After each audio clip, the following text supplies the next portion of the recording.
Let's get started guys. सबसे पहले मैं आपको रिवाइज करवाता हूँ कि पिछले क्लास के अंदर हम लोगों ने क्या क्या पढ़ा था, एंड देन फिर उसके बाद हम लोग क्या करेंगे, हमारे नए टॉपिक से आगे बढ़ेंगे। ठीक है, चलो सर पिछले क्लास के अंदर हम लोगों ने पढ़ा था एक्सेप्टेंस से रिलेटेड पॉइंट्स को देखना चालू किया था। एक्सेप्टेंस का मतलब क्या होता है, जब एक पर्सन किसी दूसरे पर्सन को ऑफर देता है और वो दूसरा पर्सन उस ऑफर को एक्सेप्ट करता है। क्या करता है बोलो बच्चों, उस ऑफर को एक्सेप्ट करता है, तो हम लोग क्या बोलेंगे, इसे एक्सेप्टेंस कहा जाता है। क्या कहा जाता है, सभी लोग जल्दी से बताओ, इसे एक्सेप्टेंस कहा जाता है। सर इस एक्सेप्टेंस के कुछ लीगल रूल्स यहां पर दे के रखे हैं। सबसे पहला, एक्सेप्टेंस केवल और केवल वही व्यक्ति दे सकता है जिसको अपन ने ऑफर दिया हो। मतलब आप ये बोल रहे हो सर, जिसको हमने ऑफर दिया वो एक्सेप्टेंस दे सकता है, जिसको ऑफर नहीं दिया क्या वो एक्सेप्टेंस देगा क्या? नहीं सर, वो एक्सेप्टेंस नहीं देगा। बोल्टन वर्सेस जोन्स इसका एग्जांपल है। पर जनरल ऑफर के केस में जिस भी पर्सन को ऑफर का नॉलेज होता है, क्या वो व्यक्ति एक्सेप्टेंस दे सकता है क्या? हाँ सर, बिल्कुल बिल्कुल दे सकता है। ब्रोकल हस्ट वर्सेस, यहाँ पर सॉरी, बोल्टन वर्सेस जोन्स वाला हो चुका है, Carlill versus Carbolic Smoke Ball Company था। Second, acceptance must be given in absolute and unqualified manner. मतलब मैंने जो ऑफर दिया हो ना, मुझे ऑफर का एक्सेप्टेंस जो का त्यो चाहिए, मतलब जैसा के वैसा।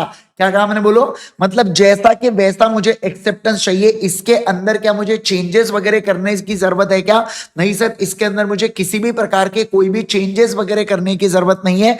Acceptance must B absolute and unqualified. क्या बोला, बोलो जल्दी से, एब्सोल्यूट एंड अनक्वालिफाइड, ऐसा यहां पर बोल रखा है। ठीक है, ऑलराइट सर। अगला, एक्सेप्टेंस मस्ट बी कम्युनिकेटेड। ये कहना चाहता है सर कि देखो, मैं ऑफर, जैसे ऑफर कम्युनिकेट होना जरूरी है उसी प्रकार से एक्सेप्टेंस भी कम्युनिकेट होना जरूरी है। क्या? हाँ सर, एक्सेप्टेंस भी कम्युनिकेट होना बहुत ज्यादा जरूरी है। प्रॉक्डेन वर्सेस मेट्रोपॉलिटन रेलवे कंपनी का ये केस लॉ था। इसके बाद बोला था कि सर एक्सेप्टेंस, हमने कहा था ऑफर के अंदर कि हमें एक्सेप्टेंस एक पर्टिकुलर मोड से देना, पर आपने उस मोड का इस्तेमाल नहीं किया, तो क्या एक्सेप्टेंस वैलिड माना जाएगा क्या? तो इसका जवाब है नहीं सर, एक्सेप्टेंस उस केस के अंदर वैलिड नहीं माना जाता है।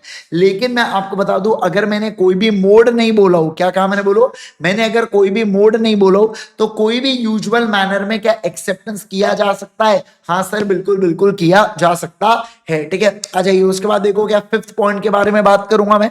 सर फिफ्थ पॉइंट में यहां पर बोल रहा है, टाइम के बारे में बात कर रहा है। सर टाइम का मतलब क्या होता है कि आपने एक्सेप्टेंस है ना बच्चों, रीजनेबल टाइम के अंदर, या अगर मैंने कोई टाइम स्पेसिफाई करके रखा हो तो उस टाइम लिमिट के अंदर दे देना चाहिए। पर मैंने मान लो अगर टाइम यहां पर नहीं बोल के रखा हो, तो रीजनेबल टाइम के अंदर आप लोगों ने एक्सेप्टेंस को दे देना चाहिए सर। ऐसा यहां पर नेक्स्ट वाला पॉइंट कहता है। फिर सिक्स वाला पॉइंट कहता है, mayor silence is not acceptance. मतलब आप अगर चीजों को लेके साइलेंट हो, आप अगर चीजों को लेके कुछ नहीं कह रहे हो, तो आप इसको एक्सेप्टेंस बोलेंगे क्या?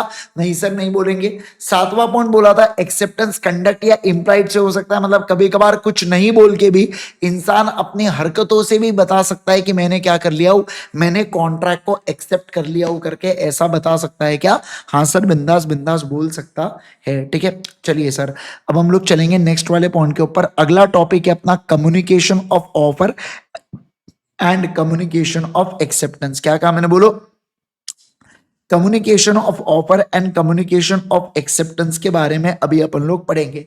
हेडिंग डालो, अगला अगला हेडिंग डालो, communication of offer and communication of acceptance.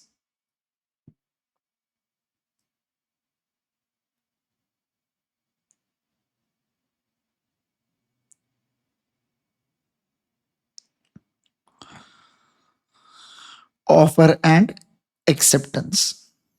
देखो दोस्तों, सारे के सारे लोग ध्यान देना। एक मिनट, थोड़ा सा, एक मिनट रुको। बहुत ही ज्यादा नेचुरल लाइट से मैं एकदम बहुत ही खतरनाक ग्लो कर रहा हूं मैं। एक मिनट रुको।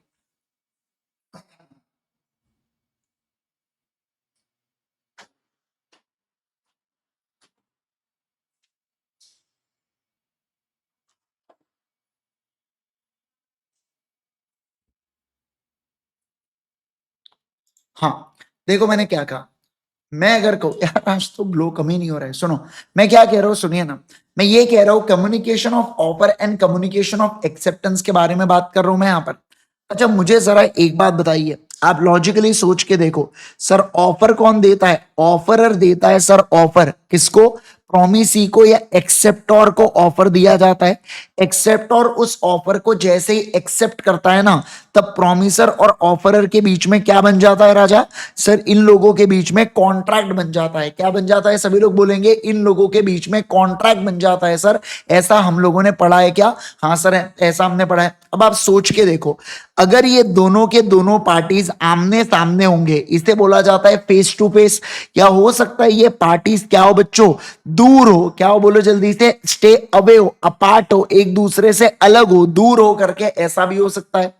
अब अगर मुझे बताना, अगर आप और मैं आमने सामने हैं तो मैं आपको ऑफर दूंगा, तुरंत आप उस चीज को एक्सेप्ट करोगे या रिजेक्ट करोगे?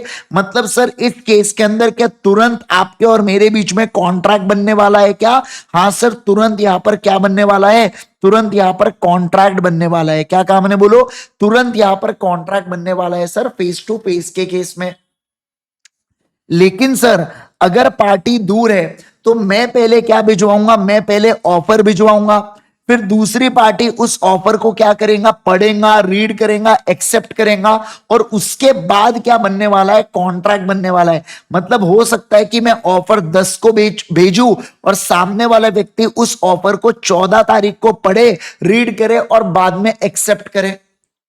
तो सर फेस टू फेस के अंदर तो राइट्स एंड ऑब्लिगेशन जो होते हैं ना सर, वो एकदम तुरंत के तुरंत चालू हो जाते हैं। लेकिन मैं आपको एक बात बताऊं क्या, जब पार्टीज दूर होती है बच्चों, तो उस केस के अंदर राइट एंड ऑब्लिगेशन के बारे में हमें पता नहीं चलता कि right and obligation between the parties कब से होने वाला है करके। समझ रहे हैं क्या बात को? कि right and obligation between the parties कब से अराइज होने वाला है, इसके बारे में हमको तुरंत में पता चलता है क्या?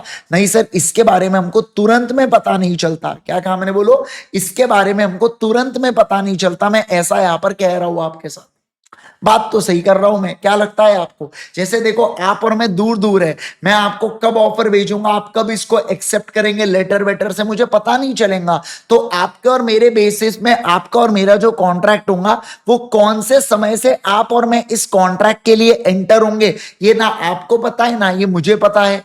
ये हम दोनों के लिए एक सरप्राइज एलिमेंट जैसा होगा, है ना? यस। तो इनका यही कहना है कि सर जब पार्टीज दूर होती है ना, तो उस केस के अंदर पता हम लोग नहीं लगा पाते कि कब ऑफर हुआ है, कब उसका एक्सेप्टेंस हुआ है, कब से पार्टीज एक्चुअली में लायबल होना चालू हुई है। क्या कहा मैंने? बोलो। कब से पार्टीज एक्चुअली में चालू होना लायबल हुई है। तो ऐसे केस के अंदर हमको कुछ रूल्स एंड रेगुलेशंस को क्या करना है बच्चों? कुछ रूल्स एंड रेगुलेशंस को पढ़ना है कि कब ऑफर कम्युनिकेट होगा, कब एक्सेप्टेंस कम्युनिकेट होगा, और कब बाकी चीजें होंगी। इसके बारे में हमको क्या करना है? इसके बारे में हमको पढ़ना है। ठीक है, आइए सर देखो क्या कह रहा हूं मैं, थोड़ा सा मेरे साथ रीड करेंगे। कोई बहुत इंपॉर्टेंट टॉपिक नहीं है, जब बहुत इंपॉर्टेंट चालू होगा कुछ मैं आपको बताऊंगा। देखो, one of the common requirement of both offer and acceptance is there effective communication. कि सर ऑफर हो या एक्सेप्टेंस, वो दोनों इफेक्टिवली कम्युनिकेट होना चाहिए दूसरे पर्सन को। Effective and proper communication prevents avoidable revocation and misunderstanding. अगर आप ऑफर को या अगर आप एक्सेप्टेंस को प्रॉपरली कम्युनिकेट करते हो ना, तो पार्टीज के बीच में मिसअंडरस्टैंडिंग भी कम से कम होंगी, और रिवोकेशन, रिवोकेशन का मतलब होता है कैंसलेशन, भी कम से कम होगा। तो कैंसलेशन और मिसअंडरस्टैंडिंग से आप बच सकते हो अगर आप प्रॉपरली क्या करते हो? अगर आप प्रॉपरली कम्युनिकेशन करते हो। तो क्या करते हो बोलो बच्चों? अगर आप प्रॉपरली कम्युनिकेशन करते हो तो। अब देखो तीसरा पॉइंट,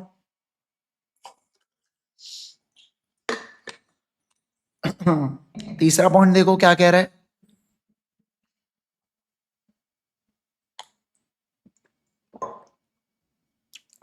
तीसरा पॉइंट कहता है sir, when contracting parties are face to face, यानी कि जो दो लोगों के बीच में कॉन्ट्रैक्ट हो रहा है, अगर ये आमने सामने है ना, तो there is no problem in communication. क्या बोला? बोलो बच्चों। There is no problem in communication. तब तो कम्युनिकेशन में कोई प्रॉब्लम नहीं है। क्यों? क्योंकि यहां पर इंस्टंटेनियस कम्युनिकेशन हो जाता है। किसका? ऑफर का और एक्सेप्टेंस का। एकदम इंस्टेंट इसका क्या हो जाता है? ऑफर और एक्सेप्टेंस हो जाता है। इस केस के अंदर the question of revocation arise होता है क्या? नहीं सर, अराइज नहीं होता है, क्योंकि ऑफर और एक्सेप्टेंस क्या हो चुका है? इंस्टेंटली आ चुका है। क्या हो चुका है बोलो बच्चों? इंस्टेंटली आ चुका है। ऑलराइट सर, अगला, डिफिकल्टी कब अराइज होती है? डिफिकल्टी तब अराइज होती है बच्चों जब पार्टीज कहां पर है, जब पार्टीज दूर दरार पे, मतलब कि डिस्टेंस है फ्रॉम वन अनादर, और वो यूटिलाइज करती है सर्विस ऑफ पोस्ट ऑफिस को या टेलीफोन को या मेल को। देखो एक बार का टेलीफोन और मेल में भी कम्युनिकेशन थोड़ा सा फास्ट हो जाता है, पर सबसे ज्यादा धक्कम गाड़ी कहां पर है, सबसे ज्यादा आराम का मामला कहां पर है भैया? आराम का मामला है केवल और केवल एक जगह, और वो है पोस्ट ऑफिस के इसमें। कहां पर है बोलो जल्दी से? पोस्ट ऑफिस के इसमें काफी आराम का मामला है सर। ठीक है, क्या आपको ये बातें क्लियर है? क्या बोलते नहीं मुझे जल्दी से? हाँ सर, डंडन डंडन, इतनी चीजें क्लियर है आपको? चलिए सर आ जाओ, अब देखो अगला। अब मैं आगे बढ़ूंगा नेक्स्ट वाले इस पे। मैं आप सभी लोगों को बता दूं, ये लेक्चर ट्रैकर के लिंक को मैं पिन करके रख देता हूं यहाँ पर, ठीक है ना? ये देखो, ये लेक्चर ट्रैकर के लिंक यहाँ पर पिंड है, आप इसको कॉपी करके इसके अंदर लेक्चर ट्रैकर आपको मिलता है। जो भी इसको बाद में देख रहे हैं उनके बारे में बता रहा हूं मैं, ठीक है? आ जाओ, देखो अब क्या। In such cases, it is very much relevant to know the exact time when the offer or acceptance is made and complete. In Indian Contract Act 1872 gives a lot of importance to time element in deciding whether offer or acceptance is complete. मतलब देखो क्या बोला, हमारे लिए बहुत ज्यादा जरूरी है जानना, किस चीज को जानना, कि कब ऑफर और एक्सेप्टेंस का मिलन हुआ है, क्योंकि इन दोनों के मिलन से धमाका होने वाला है कॉन्ट्रैक्ट का। तो हम एग्जैक्ट पॉइंट जानना चाहते हैं कि कब कौन सी पार्टी लायबल होने वाली है कॉन्ट्रैक्ट के लिए। समझ में आ रहा है क्या? क्यों हमको जानना है कि ऑफर कब कंप्लीट हुआ, क्यों हम लोग जानना चाहते हैं एक्सेप्टेंस कब कंप्लीट हुआ? क्योंकि सर हमको एग्जैक्ट टाइम जानना है। क्या कहा मैंने बोलो बच्चों? हमको एग्जैक्ट टाइम जानना है, ऐसा यहां पर बोला जा रहा है क्या? हाँ सर, ऐसा यहां पर बोला गया है। डन है क्या? क्या सभी लोगों को ये बातें एब्सोल्युटली क्लियर है क्या? बोलो बोलो बोलो राजा, सभी लोगों को बातें एकदम बढ़िया से क्लियर है? चलो मैं आगे बढ़ूंगा नेक्स्ट वाले पॉइंट के ऊपर। अब देखो ये वाला थोड़ा सा इंपॉर्टेंट पॉइंट है, ठीक है? मैं एक्सप्लेन करूंगा पहले, फिर उसके बाद अपन लोग इसको आराम से पढ़ेंगे। पहले एक बार रीड करते हैं सेक्शन नंबर 4। देखो क्या बोल रहा है। Communication of offer is complete when it comes to the knowledge of the person to whom it is made. मतलब क्या बोला यहां पर? कम्युनिकेशन ऑफ ऑफर कब कंप्लीट होगा? जब जिस पर्सन को आप ऑफर दे रहे हो ना, जब वो उसके नॉलेज, क्या कहा मैंने बोलो? जब वो उसके नॉलेज में आ जाता है ना, तब यहां पर कम्युनिकेशन ऑफ ऑफर कंप्लीट माना जाता है। ठीक है ना? एक मिनट, चलो तो मैंने क्या कहा, तब कम्युनिकेशन ऑफ ऑफर कंप्लीट माना जाता है। ठीक है, आइए देखो, जैसे जैसे सुनो सुनो सुनो गाँव वालों, आई जी सर, ये मैं हूं बच्चों, ठीक है ना? आओ, मैं कौन हूं? मैं हूं ऑफरर, और मैं किसको ऑफर दे रहा हूं? और मैं आलिया को ऑफर दे रहा हूं। मैंने अपना ऑफर आलिया को चिट्ठी से भेजा बच्चों। कब मैंने भेजा? तो मैंने इसको भेजा, मैंने समझो ना, मैंने इस ऑफर को भेजा 18 सितंबर को। कौन से तारीख को भेजा बोलो बच्चों? 18 सितंबर को। अब ये जो चिट्ठी है ना, ये आलिया के घर पर पहुंच जाती है मान लीजिए 22 सितंबर को, पर आलिया शूट पर गई हुई थी, तो आलिया 25 सितंबर को आती है और 25 सितंबर को आके इस चिट्ठी को रीड करती है।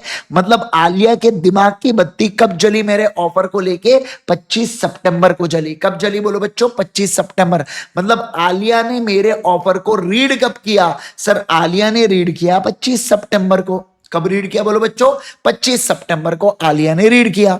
तो लॉ कहता है इस केस के अंदर कम्युनिकेशन ऑफ ऑफर, मतलब कब माना जाएगा कि आईजी सर ने भेजा हुआ ऑफर कम्युनिकेट हो चुका है आलिया को?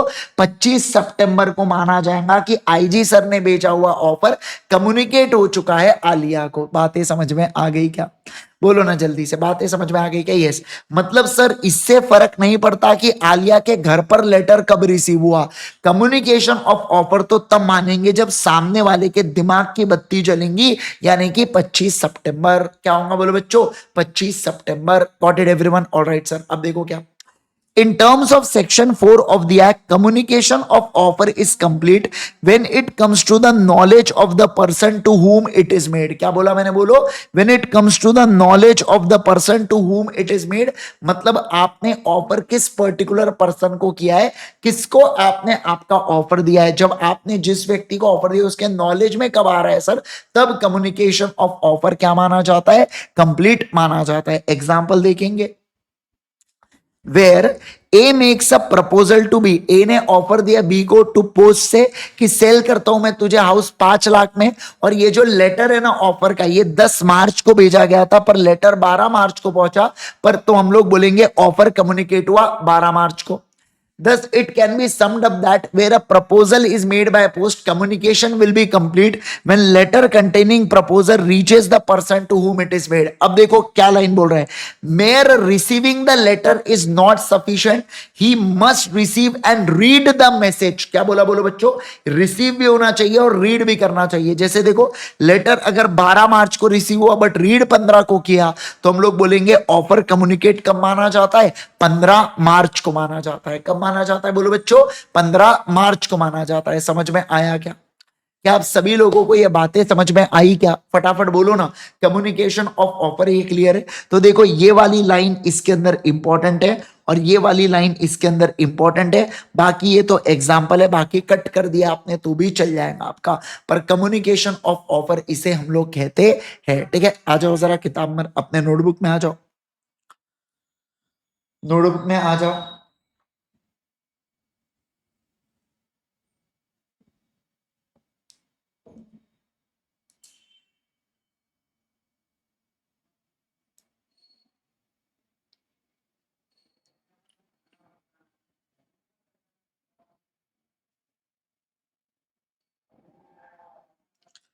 communication of offer, communication of offer,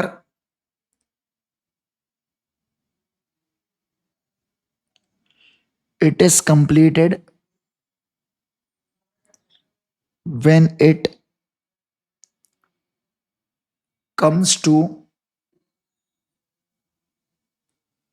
knowledge of person to whom it is made. When it comes to the knowledge of person to whom it is made, to whom it is made.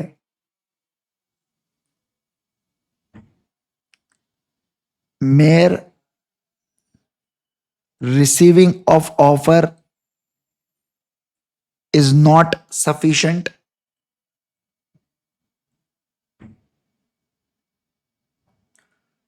Other person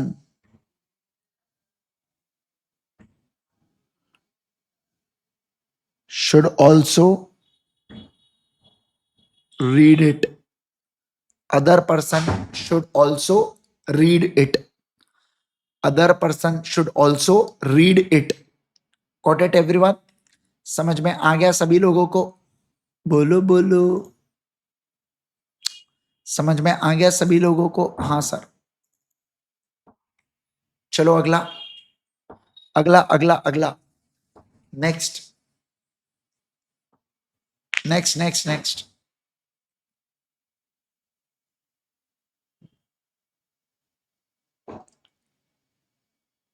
चलिए sir,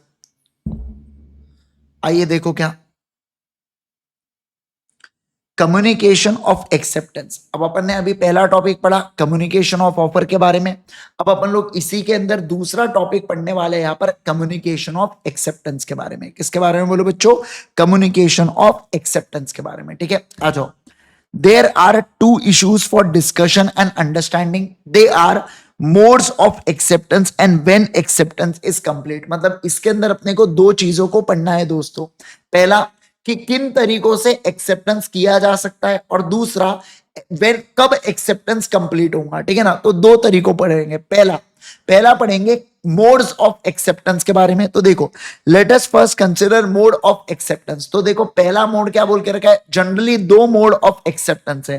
पहला है बच्चों communication bye act, मतलब कुछ करके acceptance करना, और दूसरा है बाय ओमिशन। ओमिशन का मतलब होता है कुछ नहीं करके एक्सेप्टेंस करना। By omission intending thereby to communicate to the other or to which communicating it to the offer. इसका मतलब होता है कुछ नहीं करके भी आप यहां पर कम्युनिकेशन कर सकते हो। जैसे आपको मैंने याद है एग्जांपल दिया था कम्युनिकेशन बाय इंप्लाइड एक्सेप्टेंस के अंदर, जिसके अंदर क्या बोला था अपन, अगर बेटी का फोन नहीं उठा रहे तो ये communication of acceptance by conduct, acceptance by conduct उसके अंदर आता है करके। राइट ना। तो कुछ नहीं करके भी क्या एक्सेप्टेंस किया जा सकता है क्या? बिल्कुल बिल्कुल किया जा सकता है sir, absolutely no issues and that. Okay sir, अब देखो क्या कम्युनिकेशन बाय एक्ट। अब इनका कहना है कम्युनिकेशन बाय एक्ट का मतलब क्या होता है। अच्छा देखो मजे की बात बताता हूं, इन्होंने ऊपर लिखा two modes of acceptance, two modes of acceptance, और नीचे देखो तीन मोड्स को एक्सप्लेन किया है। पहला कम्युनिकेशन बाय एक्ट को, दूसरा कम्युनिकेशन बाय ओमिशन को, और तीसरा communication bye acceptance by conduct को। ठीक है ना, ऐसे तीन चीजों को इन्होंने यहां पर नीचे लिखते वक्त क्या किया, तीन चीजों को लिखते वक्त एक्सप्लेन किया। पता नहीं क्या माल पुक के इन्होंने बनाए होंगे मॉड्यूल, बट ठीक है। पर सर फिर आपने क्यों, आपने भी तो तीन डाल सकते थे। मैंने आईसीआई को एज इट इज लिखा ना बेटा, फिर नहीं तो आप आईसीआई और इसको टैली करते थे और मुझे बोलते थे सर आपने तो एक्स्ट्रा लिख दिया या गलत लिख दिया करके, है ना। मान्या तो बेटी है बेटा रेडी कि बस कहां पर सर गलती करे और मैं बस सर को बताऊं करके, फिर है ना। चलो आ जाओ, मान्या आज आई नहीं है क्या क्लास के अंदर? आज दिख नहीं रहा है मान्या का कुछ कमेंट वमेंट? मान्या वही है क्या जो अपने बहन के आईडी से आती है करके? पर वो तो प्रियंका है आई थिंक सो, है ना। वो कोई और है मान्या? अरे मान्या है, क्या बात है। मैं मान्या नहीं आती है तो मैं बड़ा मिस करता हूँ, क्लास बड़ी खाली खाली लगती है बेटा। क्या बताए मान्या, है ना। हाँ चलो, आपको बुरा तो नहीं लग रहा मान्या? नहीं बुरा मत लगाना, मैं ऐसे ही बोल रहा हूँ बस, है ना। चलो आओ, बुरा लग पता नहीं तो आप रो रहे हो, आप पर आई जी सर ने बोल दिया कुछ, है ना, ऐसा मत करना, ठीक है। आओ चलो चलो चलो, अच्छा लगता है आप मुझे ऐसा पॉइंट आउट करते हो कि सर देखिए ऐसी ये वाली गलती है करके, ठीक है। सर वो मैं हूँ प्रियंका वाली, हाँ खुशबू, मैं वही कहूँ वो प्रियंका है, प्रियंका के नाम से खुशबू है, जो भी है वो।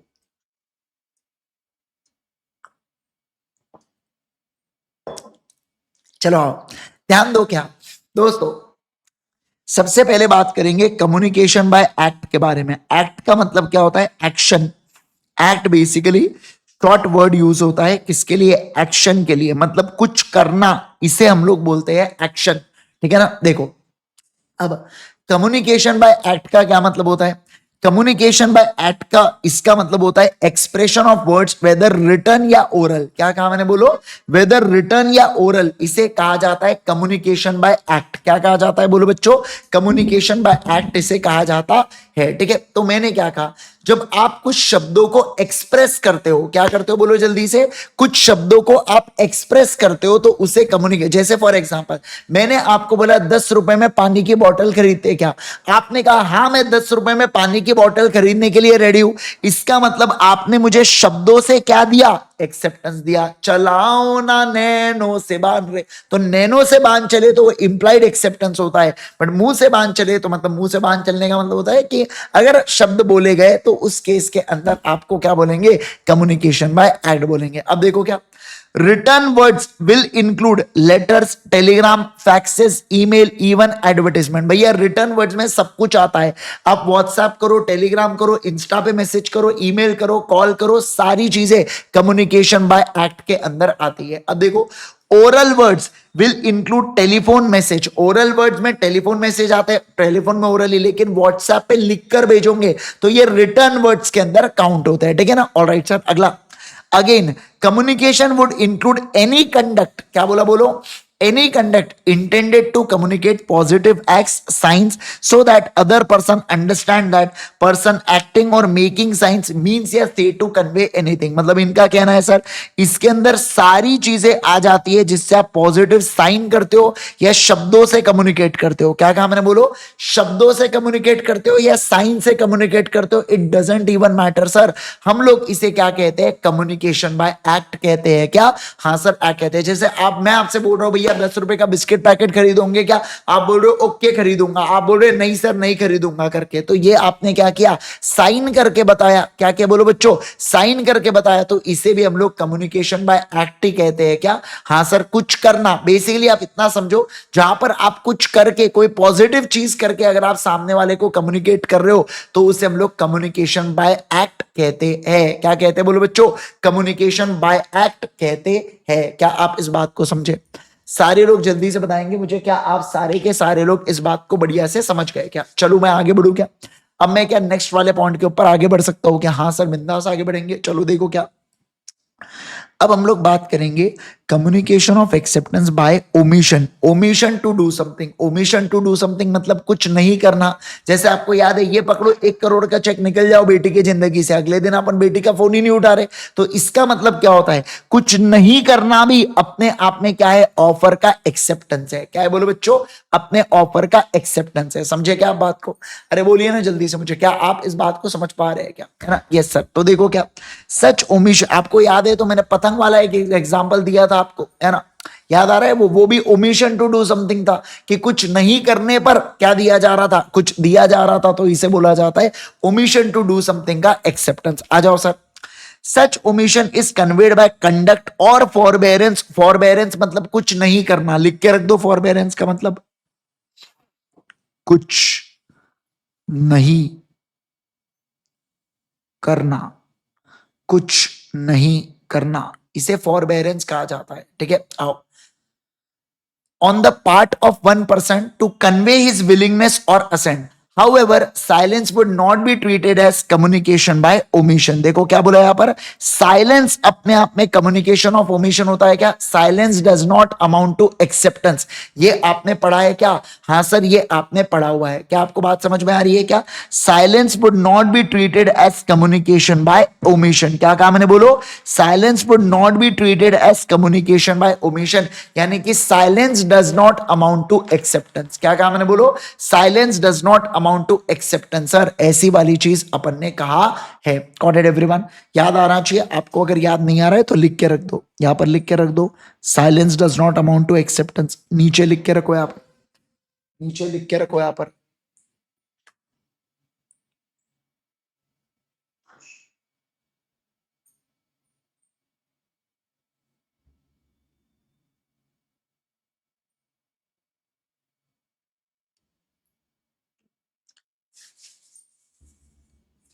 बेटा मुझे तो आइडिया भी नहीं था, मुझे तो अभी पता चल रहा है आप लोगों से। मैं पूछता हूँ एक बार सर से, मुझे आइडिया नहीं। आपको कुछ सेशन वगैरह दिए क्या देखने वेखने के लिए?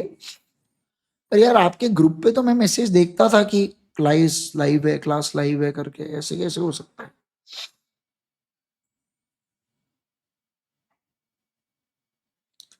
16 सितंबर का ही तो है, स्टार्टिंग इन 5 मिनट्स।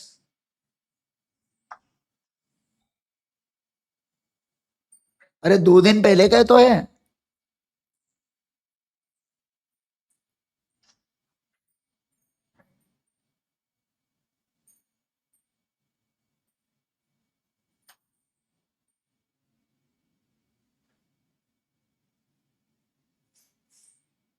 अच्छा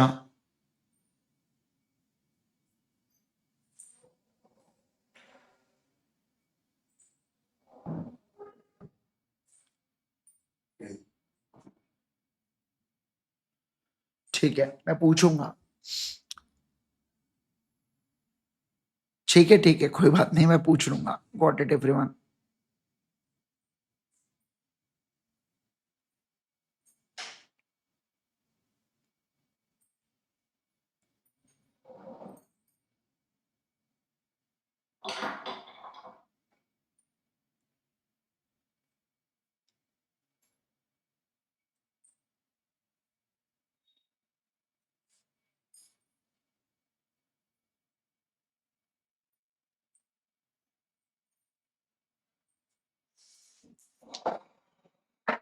हाँ डाला हूं मैंने मैसेज, अभी डाल दिया आपके सामने। ठीक है, हाँ चलो आओ।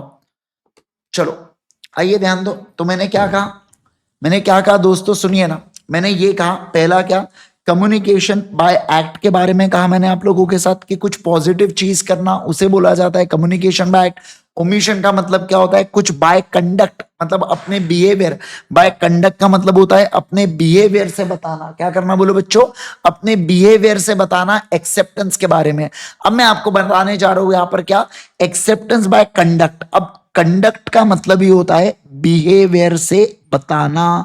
बिहेवियर से कैसे, जैसे कि देखो 1 करोड़ का चेक क्लियर हो गया अकाउंट के अंदर, क्या कहा मैंने, बोलो 1 करोड़ का चेक क्लियर हो गया अकाउंट के अंदर। तो इस केस में मैं बोलूंगा सर एक पर्सन के बिहेवियर से समझ में आ रहा है कि अपन ने जो ऑफर दिया था वो सामने वाले व्यक्ति ने एक्सेप्ट कर लिया। आपको पुराना एग्जांपल याद है ना, ये पकड़ो 1 करोड़ का चेक निकल जाओ बेटी की जिंदगी से, वैसा वाला था। तो सामने वाले ने कुछ कहा नहीं पर 1 करोड़ का चेक उसके अकाउंट में क्लियर हो गया, इसका मतलब एक्सेप्टेंस बाय कंडक्ट। जैसे मैं दुकान पर जाता हूं, मैं कहता हूं भैया पार्ले जी का पैकेट देना, वो मुझे रेट नहीं बताता है, वो मुझे पार्ले जी का पैकेट मेरे सामने रख देता है, कुछ कहता भी नहीं है, वो भी अपने आप में क्या है बच्चों, वो भी अपने आप में एक्सेप्टेंस बाय कंडक्ट है। क्या है बोलो जल्दी से, एक्सेप्टेंस बाय कंडक्ट है। समझ पा रहे हैं क्या आप बात को, बोलो ना जल्दी से, क्या आपको ये चीजें क्लियर है क्या? Yes sir absolutely clear, clear है, ठीक है। यस चलो आओ देखो, क्या आओ ध्यान देंगे।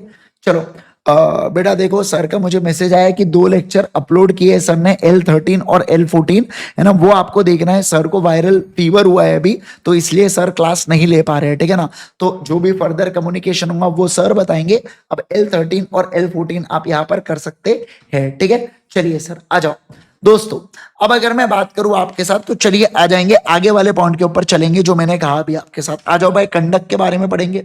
For instance delivery of goods at a price by the seller to willing buyer will be understood as communication by conduct. क्या कहा मैंने, बोलो as a communication by conduct or to convey acceptance. All right sir, चलो देखो यहां पर क्या, 1 minute रुकना।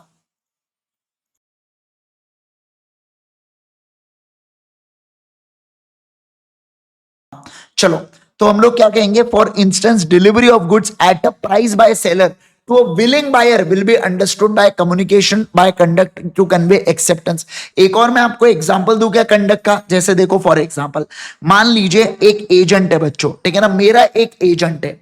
क्या करता है कि एजेंट के पास है ना, वो गुड्स को सेल करता है, उसके पास पैसा आता है बच्चों, वो क्या करता है इस पैसे को लोन से दे देता है, मतलब लोन से किसी और पर्सन को दे देता है मेरे बिहाफ में। अब वो क्या ऐसा मेरे बिहाफ में कोई दूसरा पर्सन लोन दे सकता है क्या? नहीं सर नहीं दे सकता। पर बताऊं मैं आपको, जब ये लोन का इंटरेस्ट आता है ना, मैं इस लोन के इंटरेस्ट को एक्सेप्ट करता हूं। तो मुझे बताइए अगर मैं लोन के इंटरेस्ट को एक्सेप्ट कर रहा हूं तो मैं अपने बिहेवियर से क्या बता रहा हूं कि मैंने इस लोन को क्या कर दिया, अप्रूव कर दिया। मानते हो कि नहीं मानते हो? हाँ सर, तो इसे बोला जाता है एक्सेप्टेंस बाय कंडक्ट। क्या बोला जाता है बोलो, एक्सेप्टेंस बाय कंडक्ट। एक और एग्जांपल देखो, जैसे अगर हम लोग पब्लिक बस को बोर्ड करेंगे या ड्रॉप करेंगे कॉइन को वेइंग मशीन में, तो ये सारी चीजें एक्सेप्टेंस बाय कंडक्ट आती है, और इस सब चीजों को भी हम लोग कहते हैं एक्सेप्टेंस बाय कंडक्ट। ये वाले एग्जांपल अगर आपको याद है तो अपने कौन से इसमें पढ़ा था बताना मुझे, क्वाजी में पढ़ा था, टैसिट में? सर टैसिट के केस में अपन ने ये वाले एग्जांपल्स को पढ़ चुके हैं ऑलरेडी, ठीक है ना। तो बेसिकली टैसिट कॉन्ट्रैक्ट जो बनते हैं ना, वो communication of acceptance by conduct से बनते हैं, या इन शॉर्ट में बोलूं तो एक्सेप्टेंस बाय कंडक्ट से बनते हैं। समझ में आया क्या? क्या आपको ये बातें समझ में आ रही है क्या? सिमिलर सिमिलर पॉइंट्स के अंदर ये वाली चीजें आ रही है, ठीक है। आ जाओ अगला देखो, क्या Second act is again conduct by conveying acceptance using the weighing machine or vending company as an offer to render service for a consideration। तो ये अपन ने पढ़ा था टैसिट के अंदर। अब देखिए अगला, सुनो सुनो सुनो, नेक्स्ट वाला पॉइंट।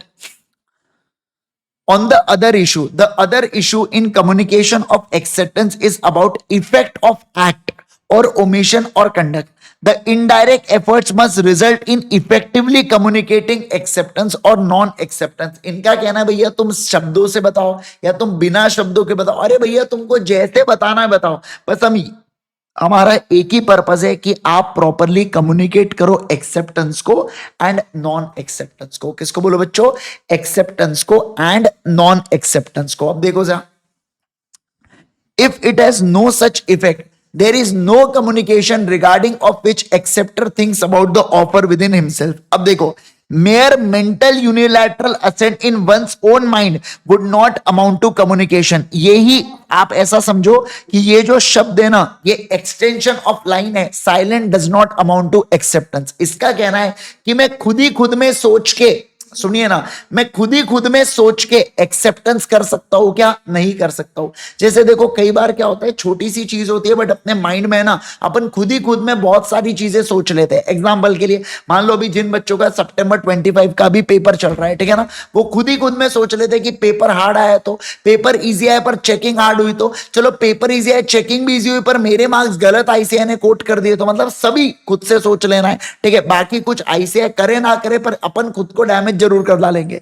तो ऐसे केस में इनका कहना है उसी प्रकार से आप खुद ही खुद ऑफर दे रहे, खुद ही उसको एक्सेप्ट कर रहे, ये फालतू चीजें आपको नहीं करना है, ये अपने आप में एक्सेप्टेंस होगा क्या? नहीं सर, नहीं होगा करके, समझे क्या बात को? ऑलराइट सर, अगला देखो, where resolution passed by the bank to sell the land to A remained uncommunicated to A, it was held that no communication, hence no contract। ये तो no communication of acceptance, इसके बारे में अपन ने already एक पढ़ा था ना, वो metro Brogden versus Metropolitan Railway Company में, कि भैया अगर आप किसी चीज का एक्सेप्टेंस कर रहे हो तो अपने सामने वाले व्यक्ति को कम्युनिकेट करना चाहिए, तब जाके वो एक्सेप्टेंस वैलिड माना जाता है, अदरवाइज वो वैलिड माना जाता है क्या? नहीं सर, वो वैलिड नहीं माना जाएगा। क्या कहा मैंने? बोलो, वो वैलिड नहीं माना जाएगा। क्या आपको ये बातें सभी लोगों को क्लियर है क्या? क्या इतनी बातें सभी लोगों को क्लियर? फटाफट बोल देंगे, जल्दी से बोल देंगे मेरे को। Done done done done done. चलिए सर आ जाओ।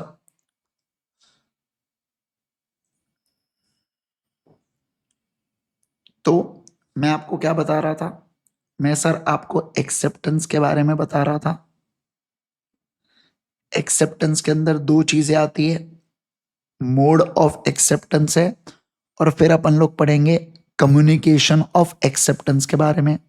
सर ये जो मोड ऑफ एक्सेप्टेंस है ये और दो तरीके से आते हैं। पहला क्या, सॉरी मोड तीन होते हैं। पहला क्या, एक्ट, दूसरा क्या ओमिशन, और तीसरा क्या बच्चों, कंडक्ट। कंडक्ट, ठीक है ना। तो अपन ने अभी जो चीजें पढ़ा वो कौन सी पढ़ा? अपन ने ये वाली चीजें पढ़ा राजा। कौन सी वाली चीजें पढ़े? ये वाली चीजें पढ़े। समझ में आ रहा है क्या आपको बातें? ठीक है, अब मैं आपको क्या पढ़ा रहा हूं, ये वाला टॉपिक पढ़ा हूं। देखो ये वाला जो टॉपिक पढ़ा था ये इंपॉर्टेंट था। अब जो मैं आपको टॉपिक पढ़ा रहा हूं कम्युनिकेशन ऑफ एक्सेप्टेंस, ये भी इंपॉर्टेंट है। क्या कह रहा हूं मैं? बोलो, ये भी इंपॉर्टेंट है, ठीक है ना। चलिए सर, आपको तकलीफ तो नहीं हो रही? मेरा थोड़ा सा गला बैठा हुआ है अभी, क्या बहुत सारे सेशन हुए यार मेरे, है ना। उस दिन तो मैं रात में 3 बजे तक पढ़ा रहा था, शाम में 7 बजे हमने चालू किया और रात में 3 बजे तक सेशन चले हमारे, ठीक है ना। तो उसके चलते थोड़ा सा गला बैठा हुआ है मेरा, बट आपको होप सो समझ में आ रहा हो करके, कोई दिक्कत तो नहीं हो रही ना? चलो आओ, आ जाओ। अब हम लोग चलेंगे कम्युनिकेशन के बारे में। किसके बारे में पढ़ेंगे? बोलो बच्चों, कम्युनिकेशन ऑफ एक्सेप्टेंस के बारे में हम लोग जान लेंगे। कम्युनिकेशन ऑफ एक्सेप्टेंस का क्या मतलब होता है, इस चीज के बारे में अब हम लोग यहाँ पर पढ़ने वाले हैं, ठीक है। आ जाओ, एक बार रीड करेंगे अपन लोग, चलो।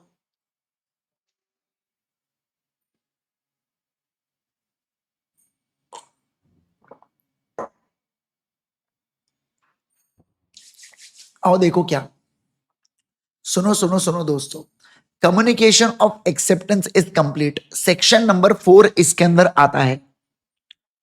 और देखो, कम्युनिकेशन ऑफ एक्सेप्टेंस दो लोगों के अगेंस्ट मुझे चेक करना है कि एज अगेंस्ट द प्रपोजर कब कंप्लीट होता है और एज अगेंस्ट द एक्सेप्टर कब कंप्लीट होता है। तो देखो ये कहता है कि communication of acceptance as against proposer complete होता है when it is put in the course of transmission to him so that it is out of the power of acceptor to withdraw the same. इसका मतलब क्या है? देखो आओ आपको समझाता हूं ऊपर वाले एग्जांपल में। सर अपन ने आलिया को ऑफर दिया था 18 को, जो 22 को पहुंचा और 25 को आलिया ने उसको रीड किया। अब आलिया रीड करने के बाद क्या करती है कि 26 तारीख को इस लेटर को पोस्ट करती है और ये लेटर मेरे पास आ जाता है कब? 30 सितंबर को ये लेटर मेरे पास आ जाता है, ठीक है। ऑलराइट सर, अब मैं आपको एक बात बता दूं, तो इसका मतलब communication of acceptance as against IG sir, मतलब आईजी सर के पॉइंट ऑफ व्यू से सोचो कि एक्सेप्टेंस कब हो गया मेरे ऑफर का, तो मैं कब श्योर हो जाऊंगा कि एक्सेप्टेंस हो चुका है? सर जब आलिया पोस्ट कर रही है ना लेटर को, उस तारीख को आईजी सर क्या हो जाएंगे? श्योर हो जाएंगे कि आलिया ने मेरे ऑफर को एक्सेप्ट कर चुकी है। इसका मतलब communication of acceptance as against proposer, proposer मतलब आईजी सर, कब कंप्लीट होगा? जब आलिया लेटर को पोस्ट करती है। इसका मतलब letter of communication is posted या in the course of transmission, मतलब उसने ट्रांसपोर्ट में डाल चुकी है। क्या कर चुके हैं बोलो? ट्रांसपोर्ट। अब आली, अच्छा सर ये हुआ, फिर ये तो चलो सर आपके पॉइंट ऑफ व्यू से एक्सेप्टेंस हुआ। सर आलिया के पॉइंट ऑफ व्यू से एक्सेप्टेंस कब होगा? जब आईजी सर को वो लेटर पहुंचेगा, मतलब कि 30 सितंबर को जब आईजी सर उस लेटर को रीड करेंगे ना, तब आलिया बोलेंगे कि मेरे पॉइंट ऑफ व्यू से कम्युनिकेशन ऑफ एक्सेप्टेंस हो चुका है। क्या हो चुका है बोलो बच्चों? हमारे पॉइंट ऑफ व्यू से एक्सेप्टेंस हो चुका है। समझ में आ रहा है क्या आपको बात है? अरे बोलिए ना जल्दी से, क्या आपको ये बातें समझ में आ रही है क्या मैं जो कह रहा हूं? आओ देखो, देखो क्या, when it is put in the course of transmission to him so that it is out of the power of acceptor to withdraw the same, और एज अगेंस्ट एक्सेप्टर, अपने केस में एक्सेप्टर कौन है बच्चों? आलिया। तो एज अगेंस्ट आलिया कब complete होता है? When it comes to the knowledge of proposer, यानी कि जब आईजी सर को वो ऑफर एक्सेप्टेंस, ऑफर का एक्सेप्टेंस पहुंचता है ना, मैं बोलूंगा कि कम्युनिकेशन ऑफ एक्सेप्टेंस यहां पर कंप्लीट होता है एज अगेंस्ट दी प्रपोजल। चलो सर कम्युनिकेशन ऑफ एक्सेप्टेंस के बारे में पढ़ेंगे।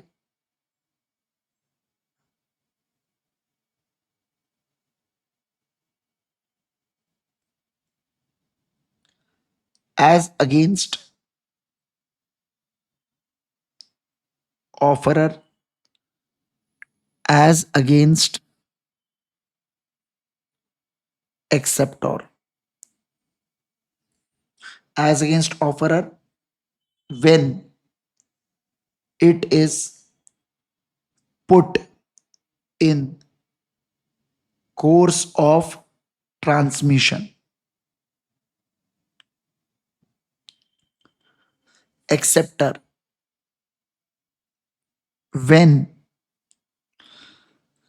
it reaches, when it reaches to offerer, when it reaches to offerer, या when it comes to the knowledge, ऐसा लिख सकते हो ब्रैकेट में, comes to knowledge,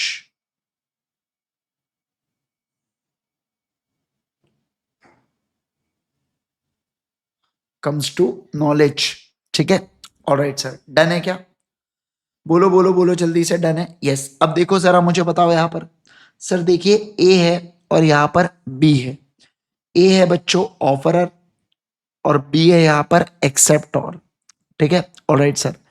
ए ने बी को ऑफर भेजा 10 तारीख को, जो बी को पहुंचा मान लीजिए 13 तारीख को, बी ने उसको 15 तारीख को रीड किया और बी ने उसको 16 तारीख को पोस्ट किया और ये पहुंचता है इसके पास 20 तारीख को। अब मुझे बताइए कम्युनिकेशन ऑफ ऑफर कब कंप्लीट होगा? कम्युनिकेशन ऑफ ऑफर 15 तारीख को कंप्लीट होगा। सर मैं बोल सकता हूं क्या 15 तारीख को? हाँ सर। अब मुझे बताइए communication of acceptance as against IG sir, यानी कि as sorry as against A, यानी कि ऑफरर कब कंप्लीट होगा? 16 तारीख को, मतलब मैं यहां पर बोलूंगा 16 तारीख को। और एज अगेंस्ट एक्सेप्टर कब कंप्लीट होगा? 20 तारीख को। कब होगा बोलो बच्चों? 20 तारीख को। समझ में आ गया आपको? क्या आपको बातें समझ में आ गई क्या? पढ़ लो एक बार आराम से, समझ लो इसको, देख लो, घूर लो इसको आराम से। फुल स्क्रीन कर देता हूं, आराम से घूर लो, होने के बाद डन लिख दे।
एक्सेप्टर ने जिस दिन पोस्ट किया उस दिन से एक्सेप्टेंस हो गया ऑफरर के पॉइंट ऑफ व्यू से, अब कॉन्ट्रैक्ट फॉर्म हो गया। बिल्कुल सही बोल रहे हैं आप तेजस।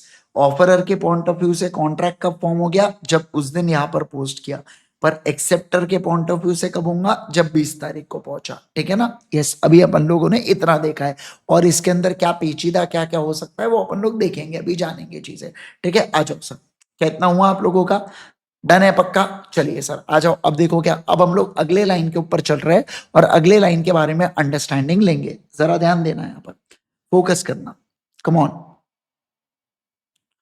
देखो क्या, when proposal is accepted by a letter by post, क्या बोला यहां पर? जब प्रपोजल को एक्सेप्ट किया जाता है बाय लेटर बाय पोस्ट, तो communication of acceptance will be complete as against the proposer when letter of acceptance is posted and as against the acceptor when letter reaches the proposer. उसी ऊपर के line को ही आसान भाषा में लिखने की कोशिश की है, पर इन गिल सबको को पता नहीं, ये आसान नहीं है और कंफ्यूजिंग कर दिया है। ठीक है, अगला।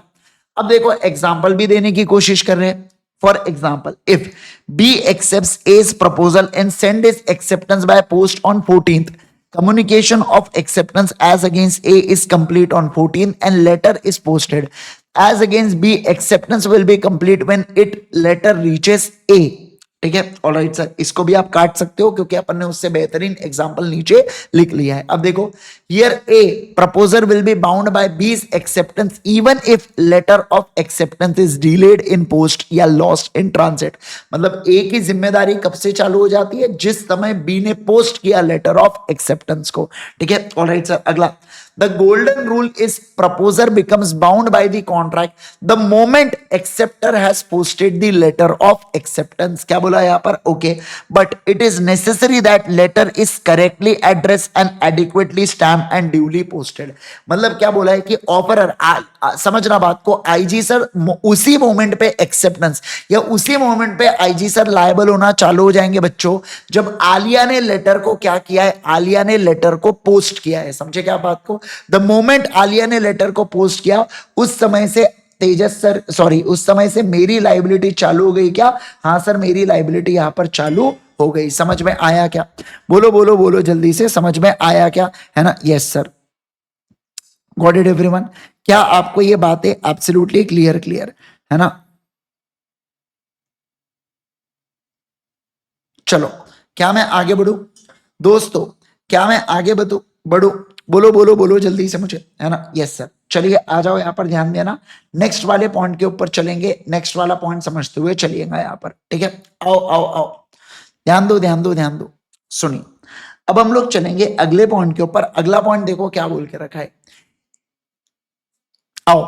In such a event, loss of letter in transit, wrong delivery or non-delivery will not affect the validity of contract. क्या बोला बोलो बच्चों? Validity of contract. However, from point of view of acceptor, he will be bound by his acceptance only when letter of acceptance reaches the proposer. देखिए क्या बोला sir, अगर ऐसा हुआ कि आलिया ने लेटर डाला पर वो जो लेटर है ना, सुनो ना, वो जो लेटर है ना वो क्या हो जाता है बच्चों? वो बीच में खो जाता है। क्या हो जाता है बोलो जल्दी से? वो बीच में खो जाता है। क्यों खो जाता है? रॉन्ग डिलीवरी, नॉन डिलीवरी, किसी भी रीजन के कारण खो जाता है। तो it will not affect the validity of contract. ये वैलिडिटी ऑफ कॉन्ट्रैक्ट को अफेक्ट करेगा क्या? नहीं करेगा। बट आप लॉजिकली सोच के देखो, मेरे पॉइंट ऑफ व्यू से मैं कॉन्ट्रैक्ट में बाउंड हूं, लेकिन आलिया के पॉइंट ऑफ व्यू से वो कॉन्ट्रैक्ट में बाइंड है क्या? नहीं सर, वो बाइंड नहीं है। तो ये बड़ा अजीब सा सिचुएशन हो जाएगा। मतलब क्या? From the point of view of acceptor, he will be bound by his acceptance only when letter of acceptance reaches the proposer. मतलब क्या? मैं तो बाउंड हो गया पर आलिया जो है ना वो बाउंड नहीं हुई। ये बड़ा अजीब सी सिचुएशन हो रही है सर। ओके, अब देखो, so it is crucial in this case कि लेटर पहुंच जाए किसके पास, प्रपोजर के पास। अगर sir there is no delivery of letter, acceptance could be treated have been completed from the view point of proposer but not from the view point of acceptor. Of course this will give rise to awkward situation but only in case of one party to a contract being treated by bound by in the contract although no one would be sure as to where letter of acceptance had gone। इसका कहना है कि माना कि थोड़ा awkward situation हो जाएगा but अगर आप कॉमन सेंस लगाओगे तो आप सोच के देखो ना, आलिया ने लेटर को एक्सेप्ट किया मतलब कहीं ना कहीं वो भी तो बाउंड होना चाहती है ना कॉन्ट्रैक्ट से, तभी तो उसने लेटर को एक्सेप्ट किया है। तो ऐसे केस में क्या वो कॉन्ट्रैक्ट को परफॉर्म करेंगी क्या? हाँ सर बिल्कुल बिल्कुल बिल्कुल बिल्कुल वो कॉन्ट्रैक्ट को फॉर्म करेंगी या कॉन्ट्रैक्ट को परफॉर्म करेंगी। क्या आपको ये बात समझ आ रही है? बोलिए ना, क्या आपको ये बातें एब्सोल्युटली क्लियर है क्या? सभी लोग जल्दी से बताइए मुझे, है ना? हाँ, done done done done done done done, बोलिए फटाफट, जल्दी जल्दी बोलो।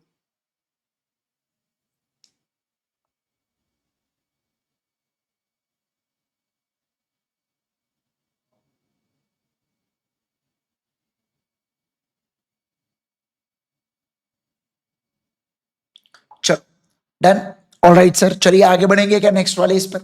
बोलिए ना, ये वाला सर, ये वाला पॉइंट इंपॉर्टेंट है क्या? नहीं, नॉट इंपॉर्टेंट। आप इसको कट कर सकते हो, आपने एक बार पढ़ लिया बस, आप इसको कट करके रख सकते हो। ये कुछ एग्जाम में पूछते भी नहीं, सवाल भी नहीं बन सकता। ऐसा कैसा सवाल बचेगा? आप सोच के देखो ना, कितना अजीब सा सवाल बनेगा, है ना? आओ चलो, अब हम लोग पढ़ेंगे नेक्स्ट वाले पॉइंट के ऊपर, एक्सेप्टेंस ओवर टेलीफोन, टेलेक्स और फैक्स। क्या कहा मैंने? बोलो, एक्सेप्टेंस ओवर टेलीफोन, टेलेक्स और फैक्स के बारे में अपन लोग यहां पर क्या करने वाले हैं बच्चों?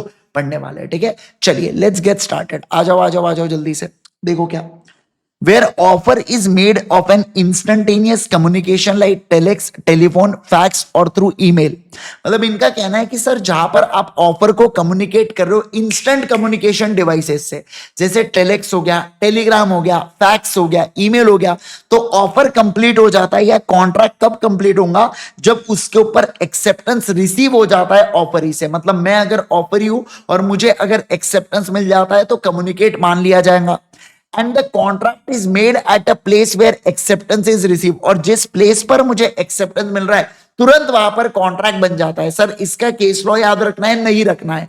हाउएवर इन केस ऑफ, लेकिन अगर सर ऐसा होता है कि कॉल ड्रॉप होता है या आवाज में, जैसे पुराने पहले ना बच्चों टेलीफोन डिवाइसेस होते थे तो उसके अंदर ऐसा खरखर खरखर आवाज आता था कभी कभार, या कभी कभार कॉल ड्रॉप हो रहा है, मैं कॉल कर रहा हूं बट कॉल ही नहीं लग रहा है बच्चों, या लग रहा है तो आधी अधूरी बात हो जा रही है, या मैं बोल रहा हूं तो सुना ही नहीं आ रहा है, तो उस केस के अंदर ये वैलिड कॉन्ट्रैक्ट नहीं बनेगा। उस केस में मुझे दोबारा से एक्सेप्टेंस लेना पड़ेगा पार्टी का, क्लियर आवाज में, क्लियर शब्दों में, तब जाके मैं लायबल रहूंगा। क्या? हाँ सर, तब जाके मैं लायबल रहूंगा। क्या आपको ये बातें समझ आ रही है क्या? तो एक्सेप्टेंस ओवर टेलीफोन, टेलेक्स या फैक्स में क्या हुआ? इंस्टेंटेनियस ऑफर एक्सेप्टेंस हो रहा है, तुरंत कम्युनिकेशन हो रहा जा रहा है, कॉन्ट्रैक्ट बन जाता है। पर अगर कॉल ड्रॉप चल रहा है, अगर डिस्टर्बेंसेस है लाइन में, तो उस केस के अंदर मुझे दोबारा से एक्सेप्टेंस लेना पड़ेगा। खरखर आवाज से वैलिड एक्सेप्टेंस होने वाला है क्या? नहीं सर, नहीं होने वाला है। क्या कहा मैंने? बोलो, नहीं सर, नहीं होने वाला है। क्या बात समझ आई क्या? बोलो बोलो बोलो जल्दी से मुझे, क्या बात है समझ में आ गई क्या? बात है समझ में आ गई क्या? आ गई क्या? आ गई क्या? ठीक है, ऑलराइट सर, डन। आइए अगला, अब हम लोग बात करेंगे कम्युनिकेशन ऑफ स्पेशल कंडीशन के बारे में। किसके बारे में बोलो बच्चों? कम्युनिकेशन ऑफ स्पेशल कंडीशन के बारे में बात करेंगे। ये बढ़िया सा हॉट टॉपिक है, थोड़ा सा इंस्टीट्यूट के लिए भी, और अपन ने इसको थोड़ा सा डिटेल में पढ़ के भी जाना चाहिए, ठीक है ना? कम्युनिकेशन ऑफ किसके बारे में? स्पेशल कंडीशन के बारे में अब हम लोग यहां पर जानेंगे, अब हम लोग यहां पर पढ़ेंगे, ठीक है? एक मिनट। हाँ सर देखो, ये कम्युनिकेशन ऑफ स्पेशल कंडीशन क्या कहता है? What is meant by communication of special condition? आओ जरा देखो, मैं पहले आपको टॉपिक को समझा देता हूं, फिर उसके बाद मैं आपको यहां पर इन टॉपिक्स को पढ़वा दूंगा।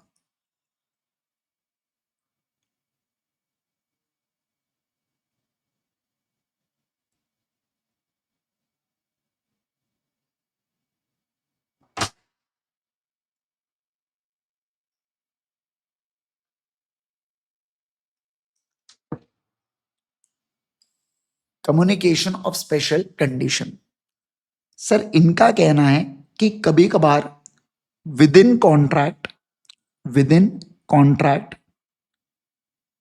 कुछ स्पेशल कंडीशन डाली जा सकती है, क्या कहा मैंने, बोलो। कुछ स्पेशल कंडीशन डाली जा सकती है। जैसे मैं अगर कहूं जैसे मैं अगर कहूं ऐसा हो सकता है कि ये कंडीशन है ना रीजनेबल हो, रीजनेबल मतलब नॉर्मल हो, पर ऐसा भी हो सकता है ये जो कंडीशन है ना ये अनरीजनेबल हो। क्या हो बोलो बच्चों, ये अनरीजनेबल हो करके, मतलब ये जो कम्युनिकेशन है स्पेशल कंडीशन की, ये रीजनेबल भी हो सकता है और ये अनरीजनेबल भी हो सकता है। अब देखो अगर कंडीशन रीजनेबल है ना तो आप क्या कर पाएंगे दोस्तों, आप यहां पर कॉन्ट्रैक्ट को परफॉर्म करेंगे क्या, यस, और आपको कंडीशन को फॉलो करना पड़ेगा। पर कभी कभार जो अनरीजनेबल कंडीशन है ना आप इसको फॉलो करेंगे क्या, नहीं सर, फॉलो करने की जरूरत नहीं है। एक और इसी के अंदर अभी बता देता हूं कि कंडीशन जो है ना ये एक्सप्रेस भी हो सकती है या ये इंप्लाइड भी हो सकती है। सर इतनी सारी चीजें बता दिए, कैसे पल्ले पड़ेंगी, अब मैं एग्जांपल दूंगा तो पल्ले पड़ेंगी आपको। जैसे देखो मैं रेलगाड़ी से जा रहा था बच्चों, रेलगाड़ी झुक झुक झुक झुक, ठीक है ना, मैं रेलवे से ट्रैवल कर रहा था। मैं जाता हूं, मैं रेलवे की टिकट निकालता हूं, टिकट निकालने के बाद मैं उनको पैसा दे देता हूं। मैं बताऊं आपको, टिकट जो होती है ना उसके पीछे अगर आप देखोगे तो टर्म्स एंड कंडीशंस लिखा होता है, जिसके अंदर एक शब्दों में लिखा था कि यात्रियों ने अपने सामान की जिम्मेदारी स्वयं लेना है करके। क्या कहा मैंने, बोलो। यात्रियों ने अपनी जिम्मेदारी सामान की, खुद के सामान की जिम्मेदारी स्वयं लेना है करके। और यही अगर मैं बात करूं, जब मैं रेलवे स्टेशन पर भी जा रहा था ना तो पीछे जमजम से भोंगे बज रहे थे कि कृपया, भोंगे मतलब वो लाउड स्पीकर पर बज रहा था, क्या बज रहा था कि चोर उचक्कों से बच के रहे करके, है ना, सामान की जिम्मेदारी स्वयं रखे करके, बार बार बार बार रेलवे इस चीज को बता रहा था। अब मुझे जरा एक बात बताइए, टिकट के ऊपर लिख के दे दिया, रेलवे जम जम से बोल रहा है, भोंगे बजा रहा है, इसका मतलब क्या हुआ, ये एक्सप्रेस या इंप्लाइड तरीके से बताना चाहते हैं कि सामान अगर चोरी हुआ तो आप लायबल रहोगे। अब मैं रेलवे में चढ़ा और मान लो जब मैं सुबह उठ के देखता हूं ना तो मेरा सामान गायब, वो चोरी हो चुका है दोस्तों। अब मुझे एक बात बताइए, अगर वो सामान चोरी हो गया है तो रेलवे ने तो कंडीशन लगाया था, और ये कंडीशन नॉर्मल है यार, रीजनेबल है यार, कि मैंने खुद के सामान की जिम्मेदारी रखना चाहिए करके। मैं नहीं रखूंगा, मैं केयरलेस रहूंगा, इधर उधर घूमूंगा रेलवे में, ऐसा थोड़ी चलता है। तो इनका कहना है कि सर ये जो कंडीशन है ना ये कंडीशन नॉर्मल है, इसका मतलब कॉन्ट्रैक्ट वैलिड होगा क्या, हाँ सर, आपका और रेलवे का कॉन्ट्रैक्ट वैलिड होगा। आप रेलवे को ये नहीं बोल सकते लाओ मेरे डैमेजेस लाओ करके। क्या कहा मैंने, बोलो, लाओ मेरे डैमेजेस लाओ करके, आप ऐसा रेलवे को नहीं बोल सकते।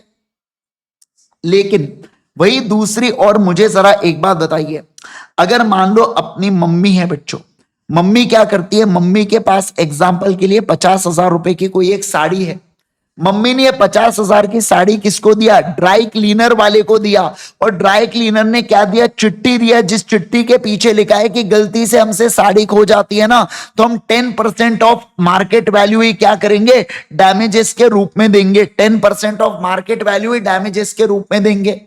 अब मुझे एक बात बताओ, अगर ड्राई क्लीनर वाला साड़ी को खो देता है तो वो क्या बोलेगा, 50,000 की साड़ी खो गई, सो सॉरी मैम, एक काम करो, ये 5,000 रुपए पकड़ो डैमेजेस के रूप में। आप एक बात बताना, ये कंडीशन रीजनेबल है या अनरीजनेबल है। सर ये तो बहुत अनरीजनेबल, बहुत ही बायस्ड कंडीशन है सर, ऐसे केस में इस कंडीशन को फॉलो करने की जरूरत नहीं।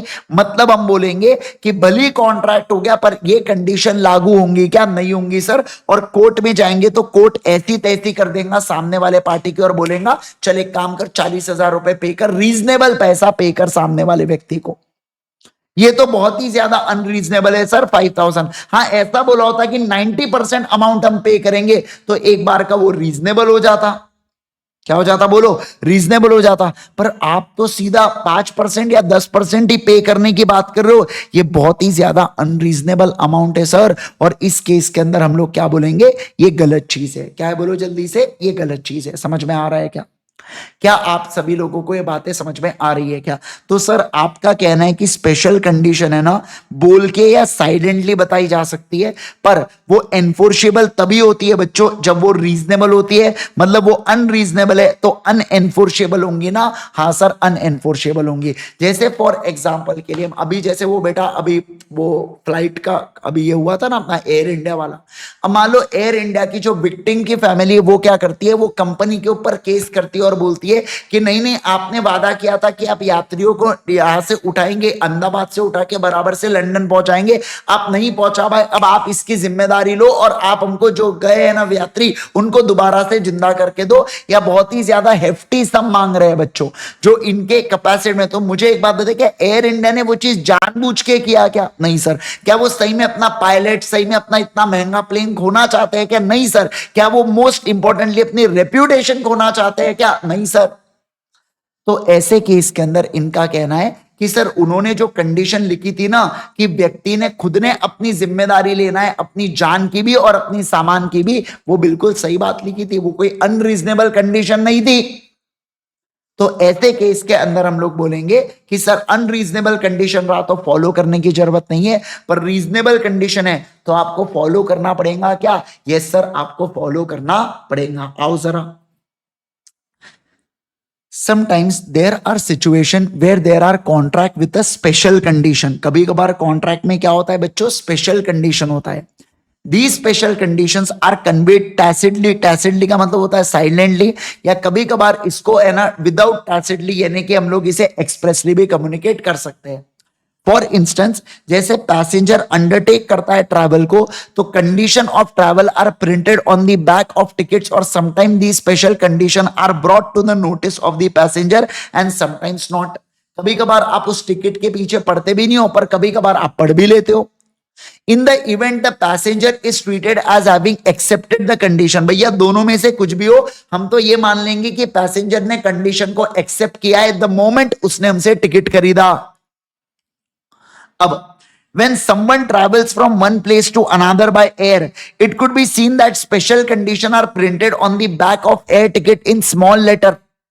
Some of these conditions are found to have been displayed at the notice board of airline offices, which passenger may not have even cared to read it। हो सकता है आपने पढ़ा भी नहीं हो जब आप टिकट को निकाल रहे हो। The condition here is whether these conditions are considered to have been communicated to the passenger of airlines, and can passenger be treated as having accepted the condition? The answer to this is affirmative. Affirmative का मतलब होता है positive. इसका जवाब है हाँ भैया, तुम रीड करो या ना करो, तुमको कंडीशन तुमने मान लिया है, हम ऐसा मान लेंगे। जैसे देखो, Mukul Dutta versus Indian Airlines या Indian Airlines, why always Air India, पहले इसका नाम इंडियन एयरलाइंस था, ठीक है। where plaintiff has traveled from Delhi to Calcutta by air and ticket bore a condition in a fine print, such terms and conditions क्या होना चाहिए बच्चों? रीजनेबल होना चाहिए। इस बात का आपको ध्यान रखना है। Mukul Dutta versus Indian Airlines के केस में क्या हुआ था? एयरलाइन जहाज तो उड़ा था बच्चों, बट उसमें क्या हुआ था? वो पहुंच नहीं पाया था, वो क्रैश कर गया था। तो ऐसे केस में जो रिलेटिव है ना, वो हेफ्टी कंपनसेशन मांग रहे थे कंपनी से। कंपनी ने कहा हमने कोई शौक के लिए ये चीज नहीं की, तो हम जितना होगा उतना ही कंपनसेशन देंगे जितना हम चाहेंगे। समझ पा रहे बात को? और कंपनी का कहना बिल्कुल सही था, कोई गलत नहीं था इसके अंदर। तो ठीक है, आइए सर अगला पॉइंट देखो क्या next. Yet another example is where launderer gives his customer receipt for the clothes received for washing. The receipt carries the special condition to be treated have been duly communicated to customer, and tacit acceptance of these condition is implied by customer's acceptance of receipt। जैसे lily white versus Mannu स्वामी, इसको है ना star mark करके रखो। ये lily white versus Mannu स्वामी मतलब मैंने जो आपको मम्मी वाला एग्जांपल दिया था, मम्मी और ड्राई क्लीनर वाला, ये उसी के बारे में बात करके रखा है। पढ़िए एक बार फैक्ट्स को, जल्दी से पढ़ेंगे एक बार फैक्ट्स को, होने के बाद डन लिखेंगे बच्चों, होने के बाद डन लिखेंगे।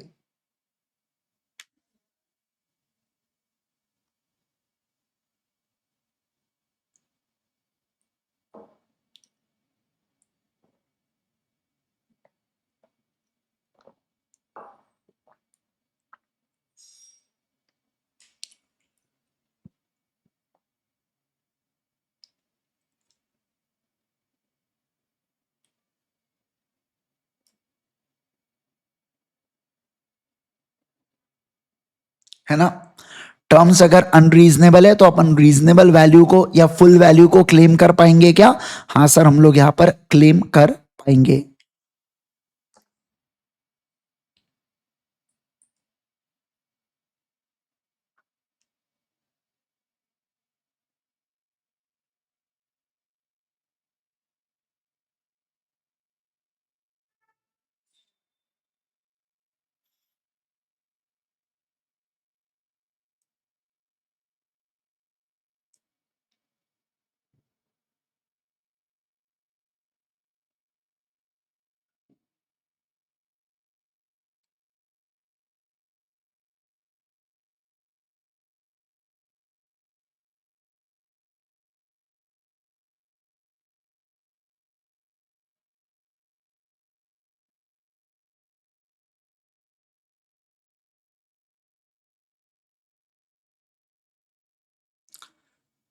चलो डन है, बोलो।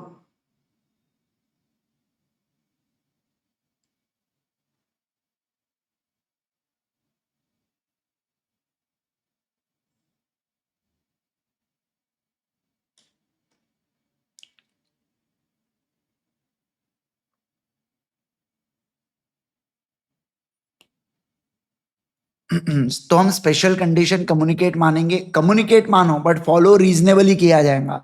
आपका कम्युनिकेट हो कंडीशन या नहीं हो, फॉलो तो आपको क्या करना है बच्चों, रीजनेबली करना है। इसलिए अगर आप देखोगे चार्ट में तो देखो मैंने क्या बोला, स्पेशल कंडीशन एक्सप्रेस भी हो सकता है, इंप्लाइड भी हो सकता है, कुछ भी हो। रीजनेबल रहा तो हम फॉलो करेंगे, अनरीजनेबल रहा तो हम लोग फॉलो करेंगे क्या, नहीं सर फॉलो नहीं करेंगे। Not so important but still आपको पता होना चाहिए इसके ऊपर, बी कैटेगरी की वाली चीज है बच्चों ये, ठीक है ना। चलिए आ जाओ, अब आज का हमारा प्यारा सा आखिरी सा टॉपिक पढ़ेंगे हम लोग, जो बात करता है किसके बारे में, स्टैंडर्ड फॉर्म ऑफ कॉन्ट्रैक्ट के बारे में। किसके बारे में बात करता है बोलो बच्चों, स्टैंडर्ड फॉर्म ऑफ कॉन्ट्रैक्ट के बारे में बात करता है। अब ये स्टैंडर्ड फॉर्म ऑफ कॉन्ट्रैक्ट का मतलब क्या होता है, जैसे देखो आप कभी बैंक में जाना बच्चों और बैंक अकाउंट ओपन करना, वो बैंक अकाउंट में आपको बोलते हैं कि आपके बैंक अकाउंट के ऊपर हम लोगों ने इंश्योरेंस निकाल के रखा है 5 लाख रुपए तक। मतलब मेरे अकाउंट में आज अगर 1.5 करोड़ रुपए है, 2 करोड़ रुपए और मेरे वो 2 करोड़ रुपए चोरी हो जाते हैं, तो बैंक मुझे पैसा कितना देंगी, 5 लाख रुपए देंगी। कितना देंगी बोलो बच्चों, 5 लाख रुपए देंगी, क्योंकि मेरे बैंक पे इंश्योरेंस कितना निकला है, डीजीआईसी का 5 लाख रुपए निकला है। मुझे एक बात बताइए, क्या मैं वो टर्म्स एंड कंडीशन के जो 4-5 पन्ने मुझे ऑलरेडी इनके बने हुए होते हैं, वो मुझे देने पर क्या मैं उस टर्म्स एंड कंडीशन को चेंज करा सकता हूं क्या, आप नहीं करा सकते सर। ये आपके ऊपर नहीं है सर, टर्म्स एंड कंडीशन बैंकों के पहले से टर्म्स एंड कंडीशन बने हुए हैं, आपके ऊपर है एक तो उसको कॉन्ट्रैक्ट को एक्सेप्ट करो नहीं तो लीव करो। क्या कहा मैंने, बोलो, कॉन्ट्रैक्ट को एक्सेप्ट करो नहीं तो लीव करो। समझ में आया क्या आपको बात है, मतलब सर आप खुद से कोई कंडीशन को चेंज, ऐड या सब्सट्रैक्ट कर सकते हो क्या, नहीं सर नहीं कर सकते। क्या कहा मैंने, बोलो बच्चों, नहीं सर नहीं कर सकते। समझ में आ रहा है क्या आपको बात है, राइट। तो इसे ही बोला जाता है स्टैंडर्ड फॉर्म ऑफ कॉन्ट्रैक्ट। देखो it is well established that standard form of contract may be enforced to another who is subjectly unaware of the contents of document, provided party wanting to enforce has given such notice with circumstances of case are sufficiently reasonable। तो इनका कहना है standard form of contract में भी condition होते हैं, तो वो कंडीशन रीजनेबल होनी चाहिए। अगर कंडीशन रीजनेबल है तो आप उसको क्या कर सकते हो बच्चों, एक्सेप्ट कर सकते हो। क्या कर सकते हो बोलो बच्चों, एक्सेप्ट कर सकते हो। अगला,